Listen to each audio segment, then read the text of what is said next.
Are going to discuss Trinity by Lena Waithe. And so you have about 2 more weekends to go see this show. And you definitely should. You definitely should. Absolutely.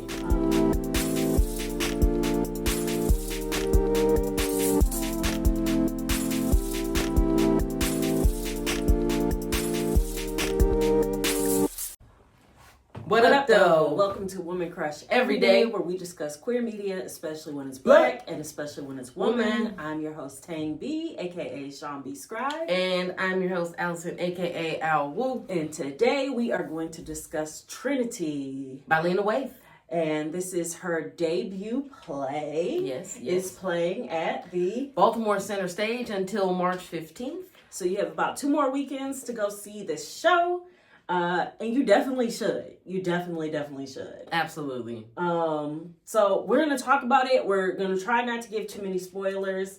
But first, if you aren't unfamiliar with Lena Waithe is an actor and a showrunner, a writer, producer. Yes. I mean, the list goes on and on. Yeah.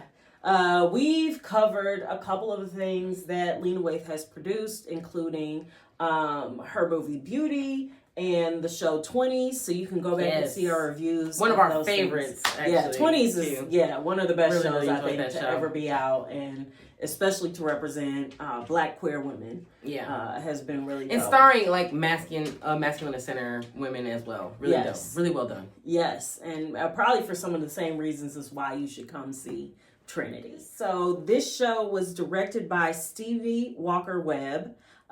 With associate direction from Avon Houghton. And it's about 3 characters. So we get characters A, B, and C. And these 3 characters are romantically and sexually intertwined with one another. They each kind of have their own insecurities that they're dealing with.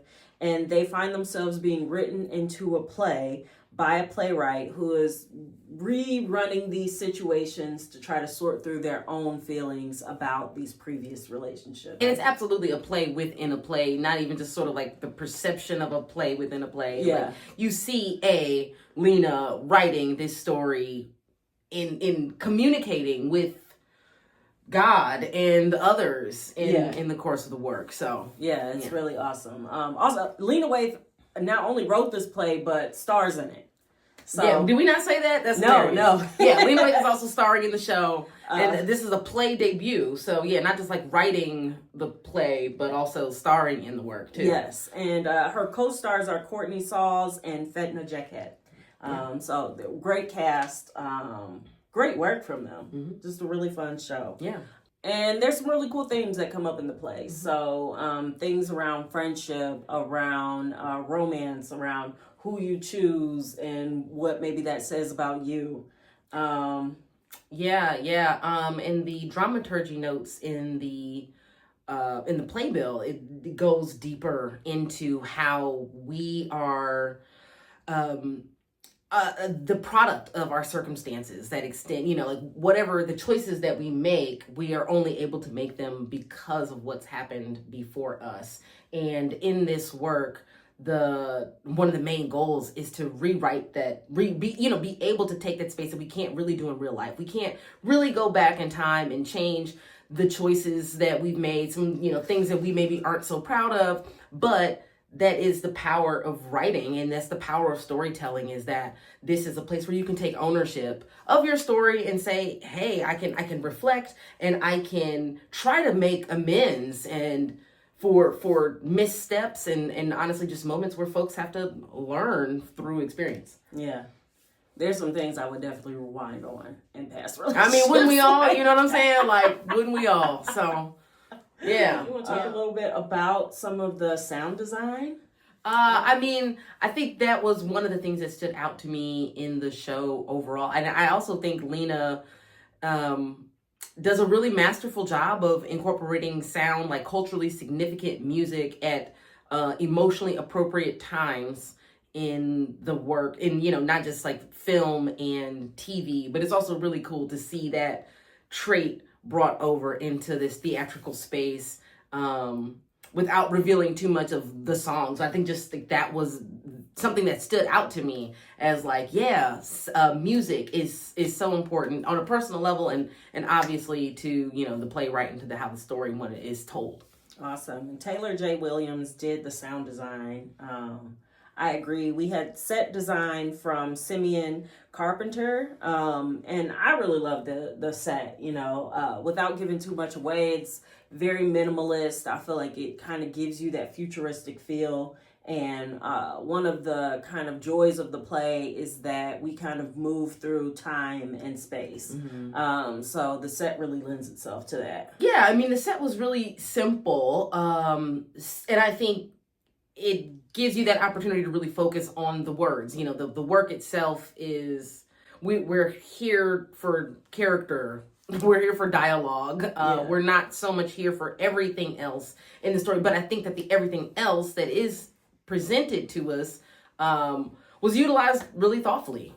Well, I really appreciate the show. I always appreciate, the representation of queer Black women, and especially to see them in relationships and kind of talking honestly and rawly and vulnerably about what that means. So definitely check this show out if you are in the Baltimore area. We made a special trip for it. It was definitely well worth it. Yes. Short of the people, we did have some really rude folks who were sitting next to us and kind of disrupted a lot of the vibes.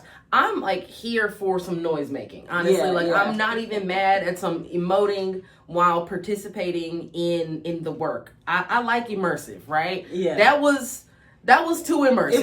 Maybe you could like splash a little water on my face once you start like dunking me. You know what I'm saying? Once you start waterboarding me, that's what was happening. It felt like torture. I did not like these people who came to the party just a little too turned up. Didn't understand the chill. Come on, we were really trying to focus on the story. So it kind of, it was unfortunate for us because we were only in town for a moment to try to catch the show. Oh man, there's a sweet spot. There's a sweet spot for talking back to engaging the stage. with the set. And there were moments where it's like we get it, right? Yeah, you should do good some stories. Okay. Yeah, good stories naturally evoke response. Yeah, but they were turned. Okay, I don't know what that was. Like they just came from brunch.